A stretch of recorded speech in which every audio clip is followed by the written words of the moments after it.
Columbus blev født i den italienske havneby Genua i 1451.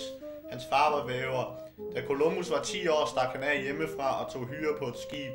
Da han på en af hans mange rejser forliste ud for Portugals kyst, svømmede han i land og bosatte sig her. Columbus havde den idé, at jorden var rund, og at man derfor kunne sejle mod vest og nå det rige østen. Han havde forgæves prøvet at overbevise Portugals konge om dette, og rejste derfor til Spanien, hvor kongen havde været i krig med araberne i flere år. Det havde han mistet mange penge på, og lyttede derfor interesseret til Columbus, når han lovede at bringe skatte med hjem. Columbus startede sin rejse i Palos.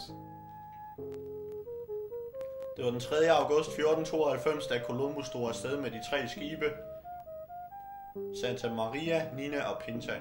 Columbus var selv kaptajn på det største af skibene, nemlig Santa Maria. Det var på ca. 100 tons og var således dobbelt så stor som de 2 andre. Skibene satte kursen mod de Kanariske øer. Det havde været svært at finde folk, som ville med på rejsen. Folk var bange for at sejle mod det uvisse. Mange af de mænd Columbus fik var således fanger, som var blevet tvunget til at tage med. Den 12. august nåede skibene de Kanariske øer. Pintas ror var gået i stykker og måtte repareres, og i stedet for trekantede sejl fik Nina nu firkantede.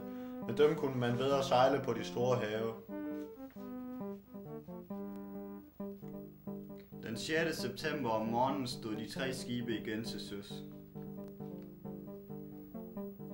Mange af sømændene troede ikke på, at jorden var rund, og at de derfor ville sejle ud over jordens kant og blive spist af et monster. En jævn vind blæste fra nordøst og gav skibene god fart. Snart var den lille flåde langt til søs. Man sejlede med god fart mellem 175 og 200 km i døgnet, men så lagde vinden sig, store tangflader flød rundt om skibet. De var alle bange, men det, at kongen havde udsat en dusør på 10.000 maravedis, gjorde deres frygt mindre. Columbus fandt en levende krabbe og sagde, at de kun fandtes tæt ved land.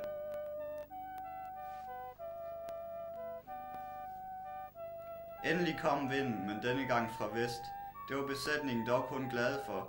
Indtil nu havde vinden kun kommet fra øst, og de var ved at være bange for, at der ude på disse have aldrig blæste vinde, som kunne føre dem hjem. I 4 dage krydsede man frem mod vinden.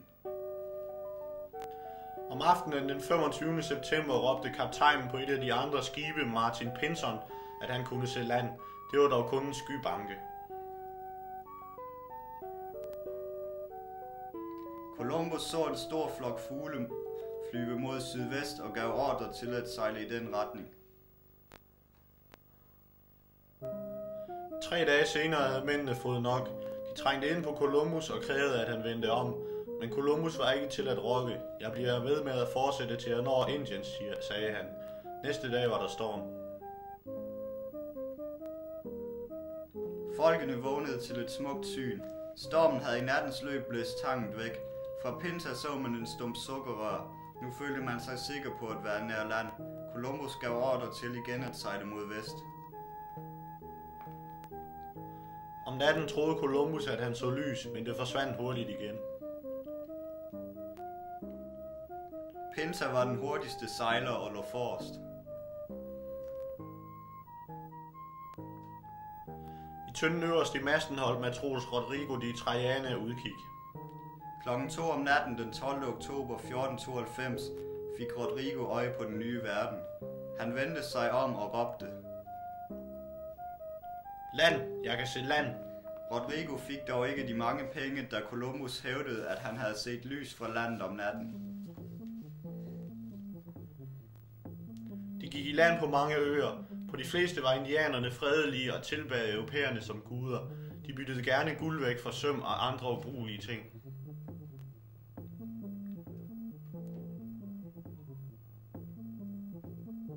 Men en dag kom de til en ø, hvor de indfødte mødte dem med spyd og tomahawker.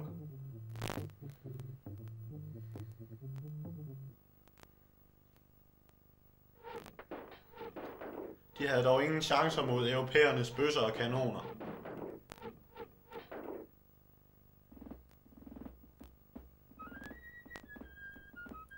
Da de havde besøgt en masse øer, gik rejsen hjemad. Den 18. februar lagde de efter en storm til ved øen Santa Maria i Azorerne. Den hørte til Portugal. De havde undervejs hjem mistet Columbus skib Santa Maria. Den portugisiske konge modtog dem og fortrød nu, at han ikke havde givet Columbus penge til at rejse under hans flag.